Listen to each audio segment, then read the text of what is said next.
China is against the Philippines' plan to build a permanent structure in Ayungin Shoal.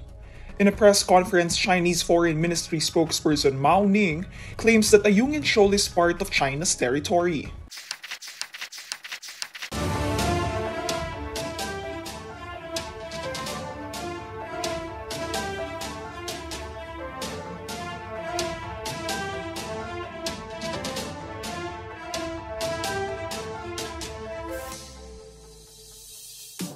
Yun po talaga, no?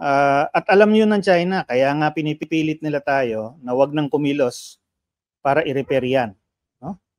Siguro na dahil alam naman natin, inaano rin talaga nila yan, inaaral din nila yan. Alam nila siguro na structurally, no, yung Sierra Madre may problema na. No? Kaya pinipigilan nila lahat ng paraan para ma-repair, ma-shore up yung Sierra Madre. Yun na lang hinihintay nila para manalo sila, no? Let nature take its course, kumbaga, no? At pag gumuho yan at napilitan ng Pilipinas ang mali, sasabihin nila, wala kaming ginawa sa inyo, no? Sabihin nila, hindi namin kasalanan yan. Kayo tong voluntarily umalis dyan, no? At pag nangyari yun, siguradong papasok sila at hindi na tayo pababalikin. Well, maari nila mas mapapadali yung kanilang gustong gawin, syempre, no? Kung walang magdi-defend doon sa Sierra Madre, wala talagang makakapigil sa kanila. So, sa ganung sitwasyon, the legalities will not matter. Okay? Gagawin nila 'yon and then maghahanap na lang sila ng excuse, ng justification para doon. Well, una, yung Ayungin Shoal, no, yung purpose niya talaga ay ma-surveillance, mamanmanan ang mga ginagawa ng China diyan at kung sakaling ulitin nila na surreptitiously o covertly yung patago, magtayo na naman ng struktura or something, makita natin. No? So pag nawala yung Ayungin, siyempre, kumbaga mabubulag tayo to a certain extent dyan sa area na yan ng West Philippine Sea. Siyempre, galit sila pag yan napapanood sila. Pero yung mahalaga ngayon, I think, no, ay ang Sierra Madre at ang Ayungin, parang naging symbolic yan. Yan po ay simbolo ng ating jurisdiction sa sarili nating EEZ and continental shelf. Yan po ay simbolo din nung South China Sea Arbitration na nagsabi na itong Ayungin nga ay sa atin dahil pati siya ng ating EEZ at continental shelf. No? So pag nawala yan at nakuha ng China yan, di ang laking dagok niyan. Una dun sa South China Sea Arbitration at pangalawa sa international law at sa karapatan ng Pilipinas sa sarili niyang karagatan. No? Makukuha kasi nila . At from that point on, no, kokontrolin nila yung area at gagamitin nila yan, no, para hindi na tayo makatawid, no, dun sa mas malayong lugar sa Calayan Islands, no. Kung titingnan natin, nakapagitna ang Ayungin Shoal, no, sa Palawan at sa Calayan Islands, no. And from that vantage point, madali talaga nila tayong i-cut off, no, sa doon nga sa Pag-asa Island at iba nating hawak na isla. Kaya napakahalaga niyan, no, na hindi manalo ang China diyan, na hindi nila yan makuha. With Ayungin in the south at saka yung Scarborough Shoal in the north, no? Pag yan ay ginawa nilang artificial island at naging military base yan, no? Ay talagang tuluyan nang mawawalan tayo ng access, ng free and open access sa West Philippine Sea and South China Sea. At yung kanilang pagpipigil sa ating mga activities, no, na sa ngayon ginagawa na nila mula sa Mischief Reef, kaya nga nung nabanggit natin kanina, no?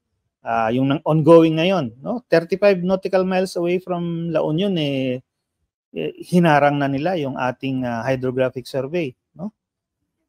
Mangyayari po yan sa buong western coast ng Pilipinas, no? Para lang mapakita nila ang kanilang control, no? At pag ganoon, talagang naka-hostage na tayo sa kanila.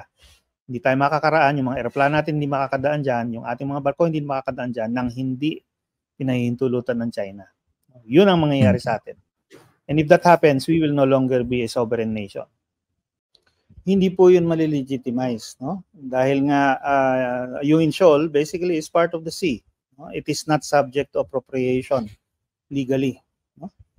Pero alam na din natin na napakita ng China na kung gugustuhin niya, pwede niyang tayuan niya ng isang artificial island na napakalaki, full-blown military base. Diba?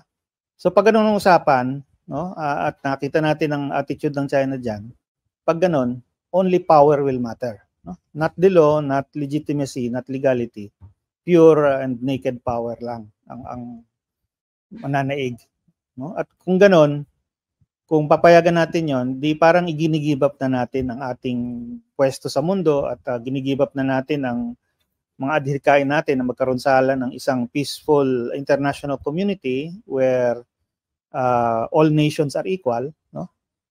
And our fate is decided not by power, no, and threats of war, no, but rather by peace and negotiations and international organizations and institutions, no? Mawawala po 'yon. Magiging bagong kolonyalismo na lang, no, ang mananaig, no? Parang magiging imperial and colonial power ang China. At ang mga maliliit na bansa katulad ng Pilipinas at mga kapitbahay niya, yung mga maliliit na bansa, magiging sunod-sunuran na lang, no, dito sa China kung gano'n ang mangyayari.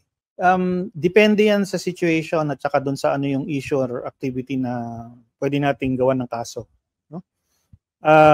Sa tingin ko maaari, no? At hindi lang to isa na namang kaso sa arbitration, kundi ano rin, mga iba pang non-adversarial means tinatawag, no? I think pwedeng gawin 'yon, no?